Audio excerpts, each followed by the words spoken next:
Before the world called him a rebel, a prophet, or a legend, Fela Kuti was a child of history. He was born in 1938 in the ancient town of Abeokuta, where red earth met strong ideas. His home was not an ordinary one. It was a house filled with books, arguments, laughter, and courage.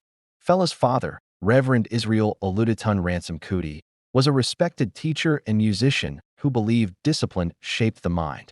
His mother, Funmaleo Ransom Kuti, was a fearless activist who believed freedom shaped the soul. Between these two worlds, order and rebellion, Fela was formed. As a boy, Fela learned piano from his father and listened to hymns echo through the house. At the same time, he watched his mother challenge colonial powers and speak boldly for women and workers. While other children feared authority, Fela studied it. While others accepted rules, he questioned them. Music became his language early. He did not just play notes, he searched for meaning inside them. In school, teachers noticed he was restless, curious, and impossible to box in. He was brilliant, but stubborn, talented, but unwilling to obey blindly. In the late 1950s, his family sent him to London to study medicine. But destiny laughed softly and led him elsewhere. Instead of hospital halls, Fela found himself drawn to smoky jazz clubs and music schools. He enrolled at Trinity College of Music, where he studied classical music and trumpet. London exposed him to jazz, highlife, and the voices of black musicians who used sound to tell stories of struggle. Still, something felt missing. The music was good, but it did not yet sound like home. That missing piece arrived years later, during a visit to the United States.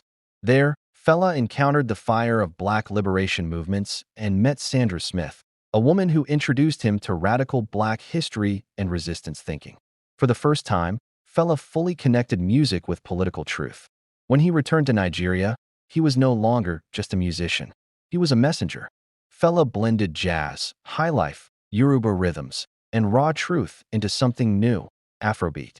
He sang in pidgin so the streets could understand him. His band was loud, long, and hypnotic, like a ceremony that refused to end.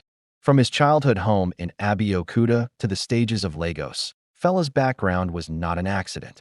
He was raised by courage, educated by struggle, and trained by sound. Every song he later sang was already planted in him by his parents, his people, and the world that tried, but failed, to silence him. And that is where Fela Kuti truly began.